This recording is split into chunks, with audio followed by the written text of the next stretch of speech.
ფაქტი, რომლის შესახებაც მინდა გიამბოთ, ნეპოტიზმს არ უკავშირდება, მაგრამ ახალი ხელისუფლების ერთ-ერთი წარმომადგენელი საინტერესო ბიზნეს საქმიანობას შეეხება. პირს, რომელიც აჭარის მთავრობის თავმჯდომარეობის კანდიდატი იყო, ანუ ჯემალ ფუტკარაძეს. იგი ამჟამად აჭარის უმაღლესი საბჭოს დეპუტატი, ჯანდაცვის და სოციალური უზრუნველყოფის კომისიის თავმჯდომარეა.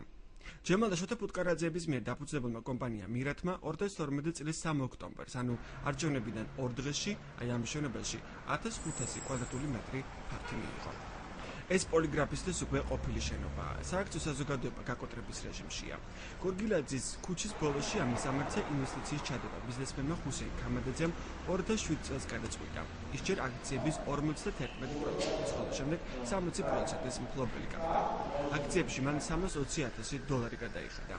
ამავე კომპანიის მეწინეები იყვნენ ჯემალ ფუტკარაძე 5.5%-ით და მისი ბიძაშვილი შოთა ფუტკარაძე 29.5%-ით. ხუსეინ ქამადაძეს არფიან ადგილას პარტნიორებთან ერთად სამშენებლო ბიზნესის წამოწყებას აპირებდა. მაგრამ 2008 წელს გაირკვა, რომ საწარმოს ვალები დაუკროვდა.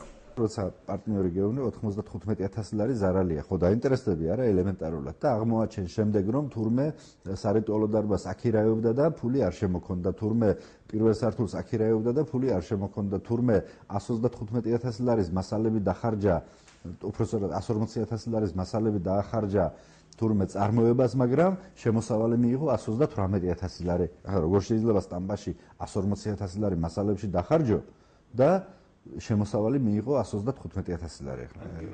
რა თქმა უნდა, შემოსავალი ეს დადასტურდა აუდიტის შემოწმებით. კონფლიქტი მხარეების შორის კონკრეტული შედეგით დასრულდა. მეწარმეები საწარმოს გაყოფაზე შეთანხმდნენ. საწარმოს რომ ქონდა ვალი, საწარმოს ოფიციალური ვალი რაც ქონდა, ამ ვალის გადახდაზე განაცხადა ვარი.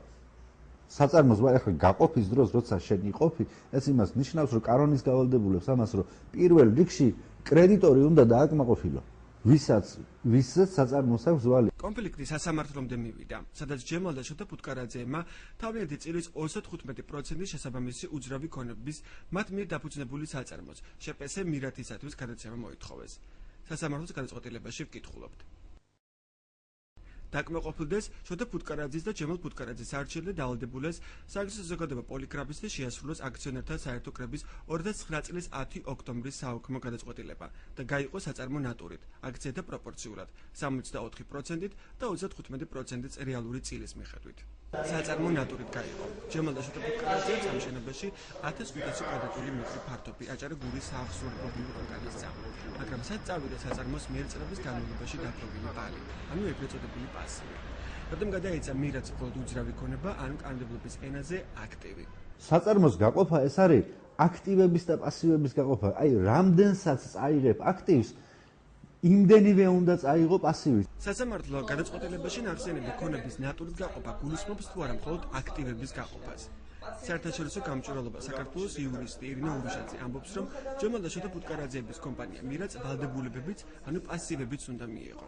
ქონების გაყოფა, ზოგადად ქონება არ არის მხოლოდ უფლებები, ქონება არის როგორც ვალდებულებების უფლებები, ანუ აქტივები და პასივები. შესაბამისად, თუ კი სასამართლო აცხადებს, რომ უნდა გაიყოს ქონება, ეს ნიშნავს, რომ უნდა გაიყოს აქტივებიც და პასივებიც. იყო თუ არა სამართლიანი სასამართლოს გადაწყვეტილება, როცა მან პოლიგრაფისტის ქონების ნაწილი მირაც გადასცა, ანუ საწარმოს, რომელიც პოლიგრაფისტის გაყოფის შედეგად არ იყო წარმოქმნილი. იურისტების პოზიცია ასეთია. ამ მიმართულებით შეიძლება ქონდეს სასამართლოს მიმართ კითხვები, რომ მირათი, რომელიც არ არის წარმოშობილი სააქციო საზოგადოების რეორგანიზაციის შედეგად ეცალკე სუბიექტი, რატომ უნდა გადაცემოდა ამ მირათს და არა იმ მირათს, რომელიც შეიძლება გაჩენილიყო და უნდა გაჩენილიყო აღნიშნული კრების ოქმის საფუძველზე რეორგანიზაციის შედეგად. საწარმო აცხადებდა, რომ უნდა გაყოფილიყო შპს-თ და სააქციო საზოგადოებად, თუმცა რეალურად შპს მირათი დარეგისტრირდა არა როგორც გაყოფის შედეგად წარმოქმნილი პირი, არამედ დამოუკიდებელი პირი. რაც ფაქტობრივად გვაფიქრებინებს, რომ კანონის ეს მოთხოვნა იყო უგულებელყოფილი. თუმცა სასამართლომ ჩათვალა, რომ მიუხედავად ამისა, ყველა სხვა ნაბიჯი იყო სწორად განხორციელებული, საწარმოს აქციონერებმა ერთობლივი შეთანხმება გააკეთეს, ფაქტობრივად ერთხმად დაამტკიცეს, რომ უნდა მოხდარიყო რეგისტრაცია, შეთანხმდნენ წილებზე, შეთანხმდნენ ქონების გაყოფის წესზე, აღრიცხეს ქონება, ანუ ყველა სხვა ნაბიჯი გაიარეს სწორად. აქედან გამომდინარე, სასამართლომ ჩათვალა, ვერ ვიტყვით, რომ ცალსახად მარძომიერი იყო ეს, თუმცა სასამართლომ ჩათვალა, რომ ეს პროცედურა აფიქრებინებს მას, რომ გაყოფა რეალურად მოხდა. იმოქმედა თუ არა აღსრულების ბიურომ კანონიერად, ხუსეინ ქამადაძე კითხულობს. ზარალიანმა საწარმომ როგორ შეიძლება იმ ზარალიანი საწარმოს მფლობელმა როგორ შეიძლება იმაზე მეტი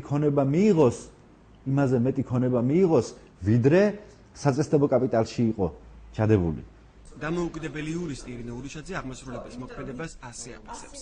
ანუ აღმასრულებელი თავისთავად უნდა მიმხდარიყო, რომ ქონება გულისხმობს ყველაფერს, უფლებებსაც და ვალდებულებებსაც, უძრავ-მოძრავი ქონებიდან დაწყებული, სესხებით დამთავრებული. ყველაფერი ერთნაირად უნდა იმ წილობრივი მონაცემით უნდა გაყოფილიყო, რაც იყო განსაზღვრული აქციონერთა კრების მიერ. აღსრულების ეროვნულ ბიუროში აღმასრულებელმა ალექსანდრე ნათაძემ გითხრა, რომ სასამართლოს გადაწყვეტილება აღასრულეს. ეს ყველაფერი მოხდა სასამართლო გადაწყვეტილების საფუძველზე ჩვენთან აჭარისა და გურიის საავსულო ბიუროში.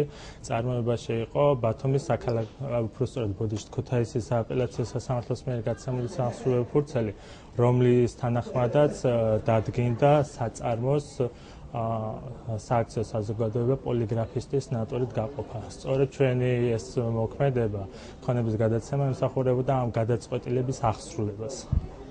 აღსრულების ბიურო თავდაჯერებული რომ არ იყო ჩანს იქიდან, რომ სასამართლოს გადაწყვეტილების აღსრულებას 10 თვე დასჭირდა. რატომ დასჭირდა ამდენი დრო აღსრულებას? აღმასრულებელი ხშირად ახსენებს სიტყვას ნიუანსები, მაგრამ არ გვიმხელს თუ რა იყო მთავარი ნიუანსი.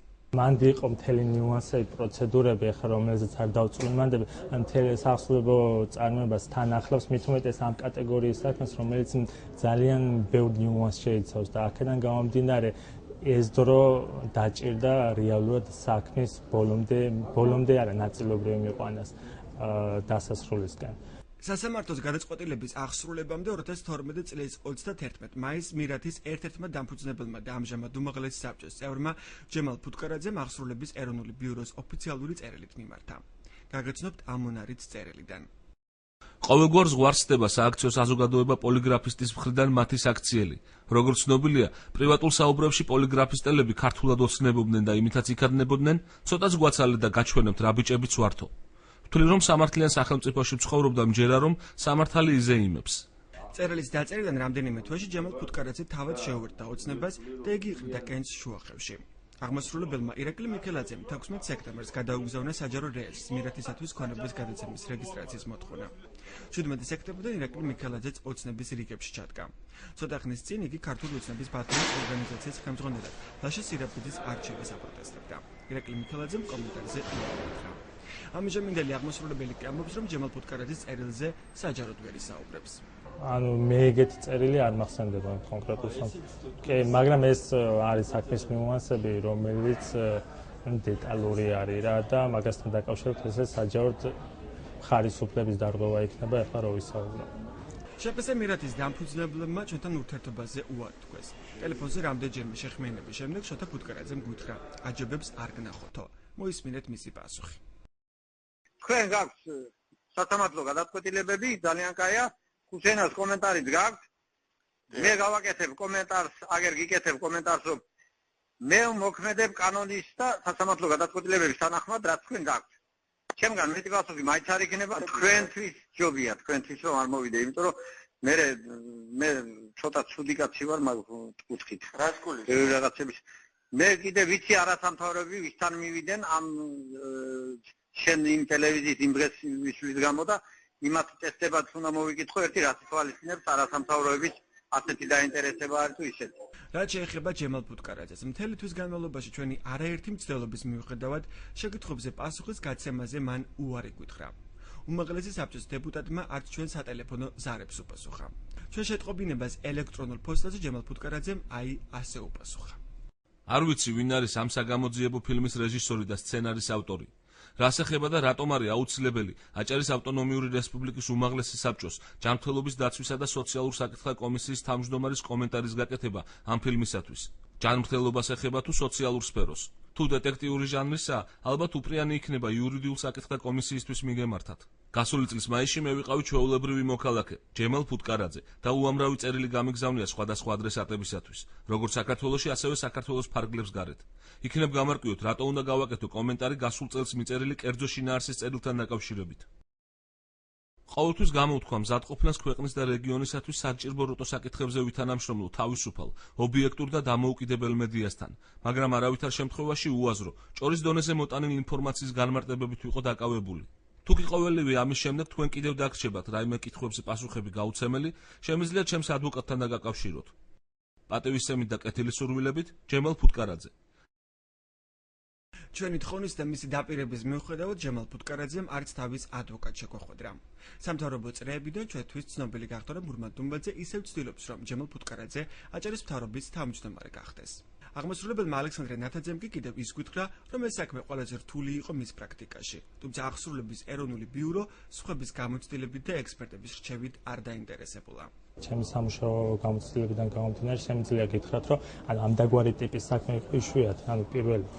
ხო და ჩვენ ეს ნიუანსები ჩვენ თვითონ რთული იყო ამ საქმის შესრულება, გარკვეული. ხო და აქედან გამომდინარე ჩვენ ვცდილობდით გვეთანამშრომლა ამ პერიოდის განმავლობაში თვითონ მოვალესთან და მის მხრიდან არ იყო თანამშრომლობა ადეკვატური. ნამდვილად ძალიან რთული საქმეა, ზოგადად საახსროლებლო ბიურო ასეთ საქმეებზე იშვიათად მუშაობს. ამიტომ ნამდვილად ვეთანხმები საახსროლებლო ბიუროს წარმომადგენელს, რომ ეს საქმე იქნებოდა ერთ-ერთი ყველაზე რთული, რაც კი მათ ხელთ ქონიათ და ნამდვილად ამას დაჭირდებოდა კონსულტაციები.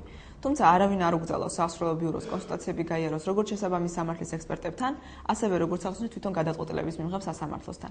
შეიძლება აღმასრულებელმა მიწეროს გადაწყვეტილების მიმღებ მოსამართლეს და კითხოს, რა იგულისხმა მან სარეზოლუციო ნაწილში. პოლიგრაფისტში გამყოფი კედელი უკვე ამოყვანილია. თუმცა ფუტკარაძეების, მათ შორის უმაღლესი საბჭოს დეპუტატის ჯემალ ფუტკარაძის ქონება ხელშეუხებელია. ხოლო ხუსენ კამადაძის ნაწილს მალე სხვა დაეკავებს. საწარმოს ვალები მხოლოდ მან უნდა გაისტუმროს. 35%-ის აქციონერებმა 1500 კვადრატული მეტრი მიიღეს, ხო? მე 60% მქონდა. მეც ხო უნდა მივიღო? მე ვერაფერი. გაკოტრების წინაშეა საწარმო. როგორ მივიღე? რა პასუხს გასცემს ამ კითხვებს ახალი ხელისუფლების პირობებში სასამართლო ჯერ უცნობია.